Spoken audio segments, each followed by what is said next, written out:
నాయకత్వం, రాజేంద్ర గారి నాయకత్వం, మీ అందరి నాయకత్వం. Thank you.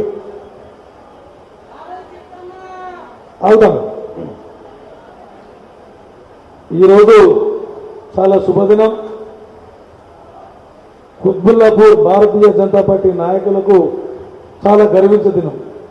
సోదరులు ఇంతకుముందు చెప్పినట్టు గత 40 సంవత్సరాల నుంచి కలలుగన్న రోజు కాబట్టి అందులో భాగంగానే అన్న ఇక్కడక్కడ పోతామంటే అన్నను రిక్వెస్ట్ చేసి మా భద్రన్న కూడా చెప్పిన దండం పెడతా భద్రన్న జర రాజేంద్రను ఒకరోజు ఆపు అక్కడ పెట్టకు ఒక్కసారి పెద్ద మీటింగ్ చేసుకొని సన్మానించుకున్నాక పూరపూర్ కాన్స్టిట్యూన్సీ మల్కాజ్గిరి మొత్తం అని చెప్పేసి వారిని కూడా రిక్వెస్ట్ చేసుకున్నది.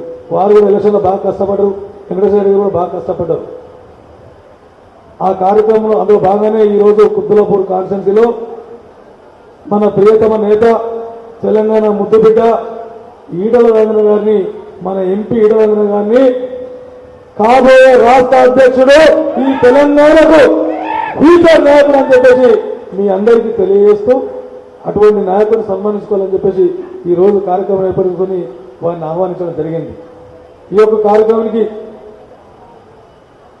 ఇలా పాల్గొన్నటువంటి పెద్దలు, గౌరవనీయులు, భారతీయ జనతా పార్టీ నేనైతే భీష్మపితృమని చెప్తాను. ఎవరు పార్టీ మారినా ఏం చేసినా మల్లారెడ్డి గారు ఇదే పార్టీని పట్టుకొని ఎన్ని పార్టీలు ఆవరించినా కూడా ఏ పార్టీలో కోరుకుంటా భారతీయ జనతా పార్టీ పట్టుకొని ఉన్నారు కాబట్టి మల్లారెడ్డి జిల్లా కన్నారు మల్లారెడ్డి గారికి. మరి అదేవిధంగా సోదరులు ఓబీసీ మోర్చా రాష్ట్ర ప్రధాన కార్యదర్శి నందనం దివాకర్ గారికి, మరి గిరివర్ధన్ రెడ్డి గారికి అయితే మీ అందరికీ తెలుసు అతి తక్కువ కాలంలో చాలా మందికి దగ్గరైపోయి అన్న గురించి పార్టీ గురించి కూడా బాగా కష్టపడి పనిచేయండి సోదరుడు జిల్లా ప్రధాన కార్యదర్శి గిరివర్ధన్ రెడ్డి గారికి, మరి ఉపాధ్యక్షులు మన భక్త శంకర గారికి, భావిగడ రవి గారికి, మరి అందరికంటే ముఖ్యంగా గర్గ శేఖర్ గారికి, అందరికంటే ముఖ్యంగా నా స్నేహితుడు, మా పార్టీలు వేరైనా మా మనసు ఒకటే, మన 120 డివిజన్ కార్పొరేటర్ రావుల శేఖర్ గారికి కూడా తప్పనిగా ఉదయపూర్వక ధన్యవాదాలు తెలియాలి. ఎందుకంటే అన్న ఖచ్చితంగా నువ్వు రావాలి, మా స్నేహం ఎప్పుడు మర్చిపోలే పార్టీలు ఏదన్నా. ఆ స్నేహంతో అన్న గెలుపు కోసం మీ సహకారం కావాలి, మీరు రావాలంటే వారు కూడా వారి సీనియారిటీ అన్ని వదిలిపెట్టి ఖచ్చితంగా మన పార్టీలో చేరినందుకు మరొకసారి వారికి హృదయపూర్వక ధన్యవాదాలు తెలియజేస్తూ, సోదరుడు తమ్ముడు భరసింహారెడ్డి ఇప్పుడు అమ్మగారు రాలేదు, కార్పొరేటర్ ప్రెసిడెంట్ వాళ్ళకు ఫంక్షన్ పోయారు, కానీ వారి పేరుకి మాత్రమే కార్పొరేటర్, కానీ నిజమైన షాడో కార్పొరేటర్ భరసింహారెడ్డి గారు కూడా మేము హృదయపూర్వక ధన్యవాదాలు తెలియజేస్తాం. అదేవిధంగా నాతోటి కోకన్నులైనటువంటి సోదరుడు శివాజీ గారికి, మరి వేదిక మీద ఉన్నటువంటి కౌన్సిలర్ గారికి, మరి మహిళా మోర్చా నాయకురాలు మన రాష్ట్ర మహిళా మోర్చా ప్రధాన కార్యదర్శి సుధా గారికి, జిల్లా ప్రధాన కార్యదర్శి అలివేలు గారికి, మరి ఓబీసీ మోర్చా స్పోక్స్ పర్సన్ మన సంగీత గారికి, అదేవిధంగా బీజేవై సోషల్ మీడియా కన్వీనర్ అయినటువంటి రాష్ట్ర సోషల్ మీడియా మన రేవంత్ రెడ్డి గారికి, మరి కార్పొరేటరు అమ్మ విజయలక్ష్మి గారికి, ఇక అందరి పేర్లు చెప్తే చాలా లేట్ అయిపోతుంది కాబట్టి అందరి పేర్లు చెప్పకుండా వేదిక మీద ఉన్నటువంటి కౌన్సిలర్లకు, కార్పొరేటర్లకు, ముఖ్యంగా కాంట్రాక్ట్స్ కార్పొరేటర్లకు, అదేవిధంగా నిరంతరం పనిచేసి ఎలక్షన్ ఒక యజ్ఞంగా పనిచేసినటువంటి మా డివిజన్ అధ్యక్షులు కూడా 8 మందికి 11 మందికి చప్పట్లతో ఒకసారి వారికి కూడా ధన్యవాదాలు తెలుపుతూ, 8 మంది అంటే వాళ్ళ పేరు కూడా చెప్పబోతే మా పేరు చెప్పేది కాబట్టి ఒకసారి అన్న కూడా గుర్తుందని చెప్తున్నాను.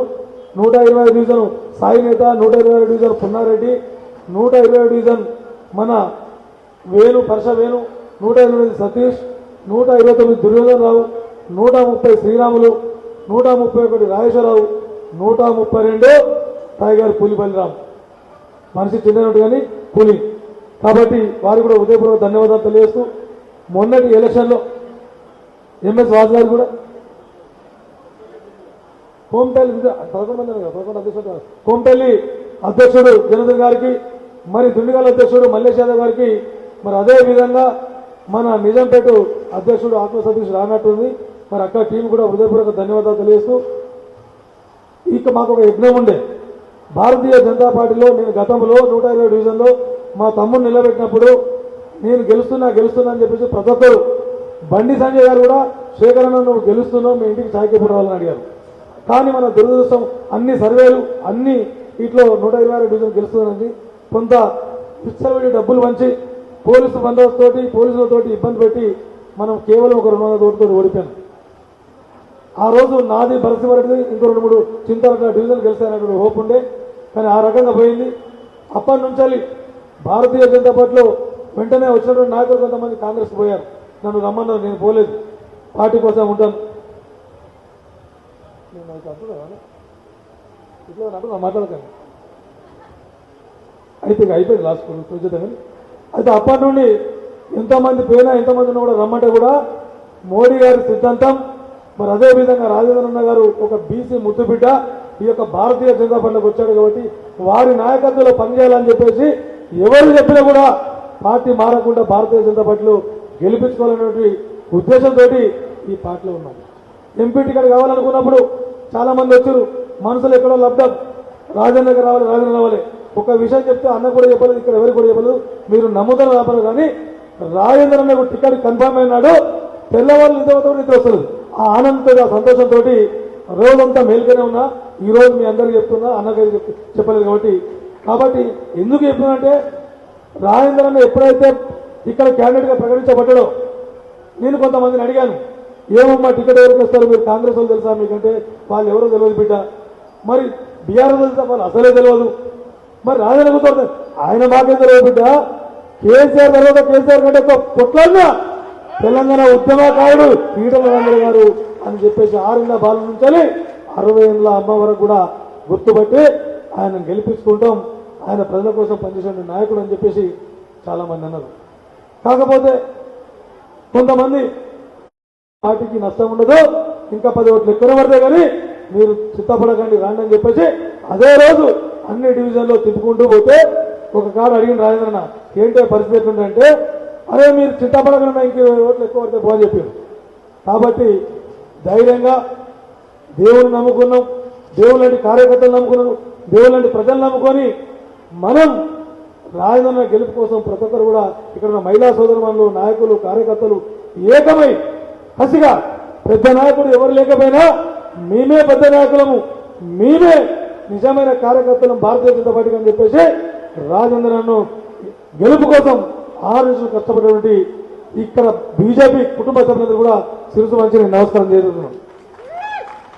సోదరులారా, ఇంకో విషయం చెప్పాలంటే ఈరోజు తెలంగాణలో మన భారతీయ జనతా పార్టీ ఇంకా అభివృద్ధి చెందాలన్నా ఈ రాష్ట్రం బాగుపడాలన్నా రాష్ట్ర అధ్యక్షుడు రాజేంద్ర కావాల్సిందే, ఫ్యూచర్ లీడర్ కూడా తెలంగాణకు రాజేంద్ర కూడా కావాల్సిందని చెప్పేసి ఈ మనస్ఫూర్తిగా కోరుకుంటూ ఇంకా చాలా మాట్లాడున్నాయి, చెప్పాలని చాలా అనుకున్నాం, చెప్తే టైం సరిపోదు, ఎక్కువసేపు మాట్లాడితే మీకు ఆకలి అవుతుంది అని కాబట్టి ఇప్పటికే చాలా లేట్ అయింది. కాబట్టి ఇప్పుడు మల్లన్న గారు మాట్లాడుతూ మీ అందరూ కూడా ఈ కార్యక్రమం సహకరించిన పెద్దలందరికీ మరి మీడియా మిత్రులందరికీ కూడా ఎలక్ట్రానిక్ మిత్రులకు మరి బతుకమ్మ చేసిన మన సోదరి మనందరికీ కూడా కార్యకర్తలకు నాయకులకు మరొక్కసారి హృదయపూర్వక అభినందనలు తెలియజేస్తూ భారత్ మాతాకి